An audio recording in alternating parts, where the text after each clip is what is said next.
ó mà ṣe o ọlọ́rọ̀ àbètìdìdì Fathia Williams tí àwọn olólùfẹ́ rẹ̀ fẹ́ràn láti máa pè ní Fathia Balogun ti pàdánù màmá rẹ̀.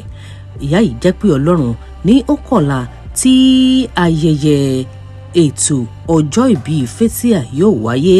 Gẹ́gẹ́ bí ẹ ṣe mọ̀ wípé February 5 gangan ni ọjọ́ ìbí, ṣùgbọ́n wọ́n sún ọjọ́ ìbí ọ̀hún láti February 5 Thursday, wọ́n dẹ̀ ṣe ìnáwó ẹ̀ ní ọjọ́ Sunday, ṣùgbọ́n láì hàn sí màmá rẹ̀ ti papòdà, màmá ti jáde láyé tí ẹnìkankan kò sì fú lára.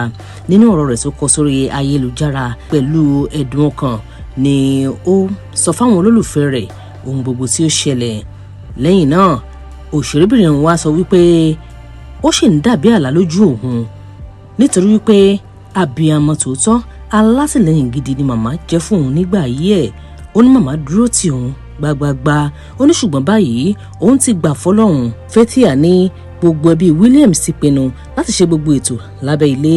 Àdúrà yín àti ìfẹ́ tí ẹ̀ ń fi hàn mí òun náà ní kẹ́ jẹ́ kí ó tẹ̀síwájú nítorí pé ó ṣe iyebíye sí mi lásìkò yìí. Gẹ́gẹ́ bí Fathia ṣe sọ ẹ̀wẹ̀, ó sọ wípé àwọn máa kéde ètò ìsìnkú màmá láìpẹ́.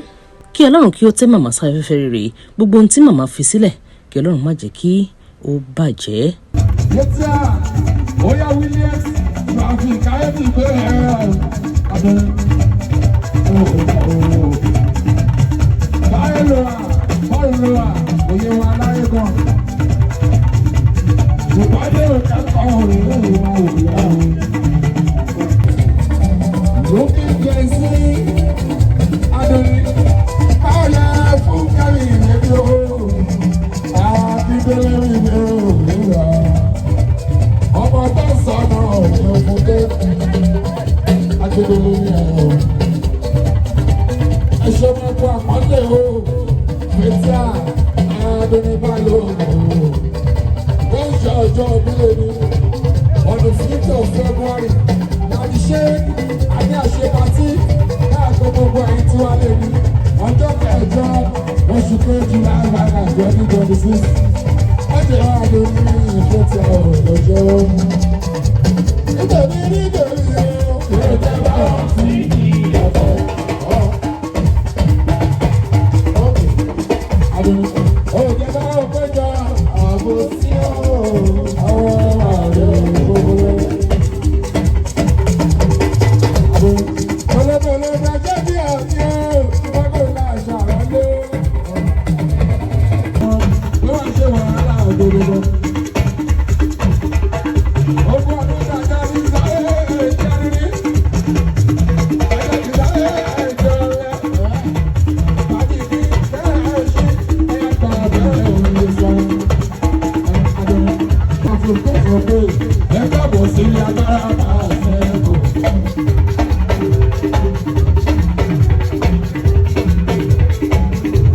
Olórúkú olórí sáìbò, wọ́n ní mi kọ́ ẹ̀ máa tó pẹ̀lú bàbá.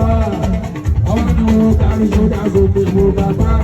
Ọ̀gá ńlá, ọ̀gá ńlá, ọ̀gá ńlá, ọ̀gá ńlá, ọ̀gá ńlá, ọ̀gá ńlá, ọ̀gá ńlá, ọ̀gá ńlá, bọ́ọ̀sì, ọ̀gá ńlá, ọ̀gá ńlá, bọ́ọ̀sì.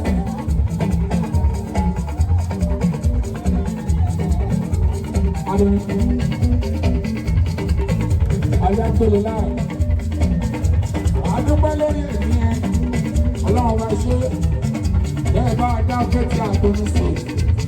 Bẹ́ẹ̀ dá sí lásọ̀rọ̀ làbẹ́kàbá àti ọdún dá sí dáadáa. Wọ́n bá sọ̀rọ̀ actress, Nollywood actress. Nígboro ayé ọ̀la àbákàbá àti ọ̀kan Adoni. Adoni ìgbé ìgbà. Ọlá òkè àti ọdún. Ayé bínú ọ̀nà ológo. Ayé bínú ọ̀nà ológo. Ayé bínú ọ̀nà ológo.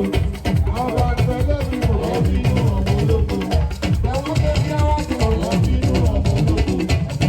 Ìyàwó ọ̀nà bínú ọ̀nà ológo. Ìyàwó bínú ọ̀nà ológo. Ọ̀gá kébélé ọ̀nà bínú ọ̀nà ológo.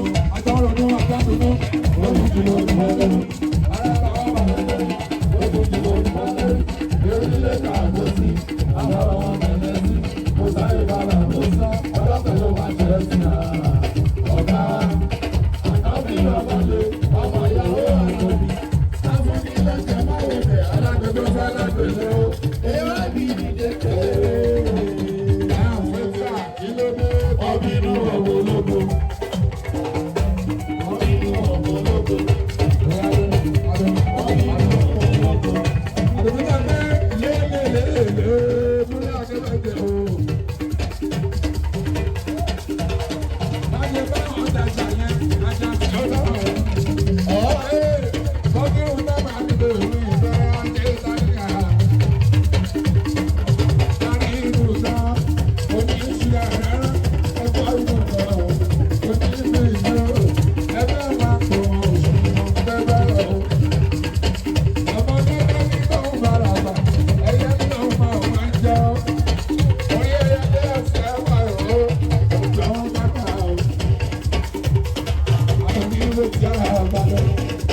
èmi ò gbà fọ́ mọ́nìkan lè dìbò ohun tí mo mọ̀ ní pé sáà tí lọ lè jó gbogbo.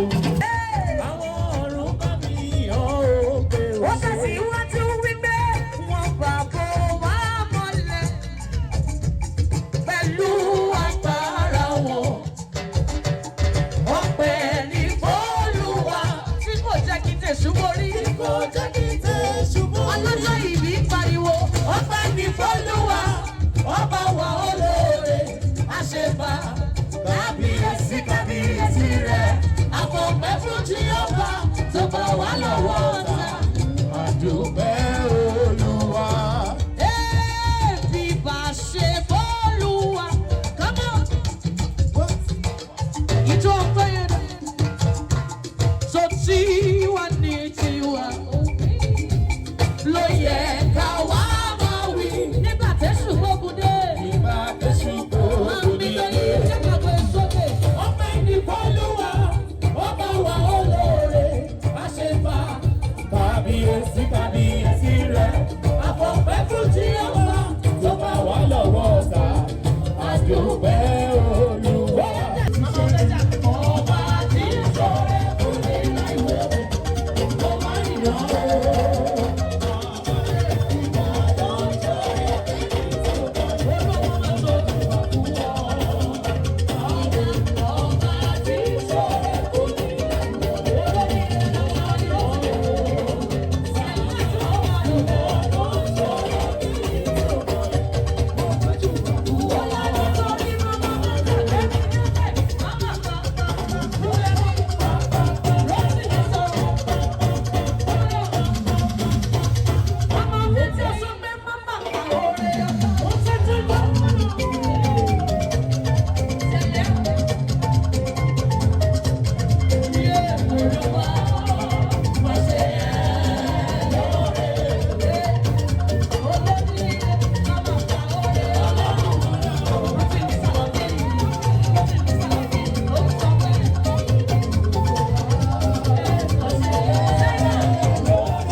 Kilarigbo TV, ìkànnì amúlùdún àkọ́kọ́ tó ń gbé àṣà àti ìṣẹ̀lẹ̀ Yorùbá lárugẹ.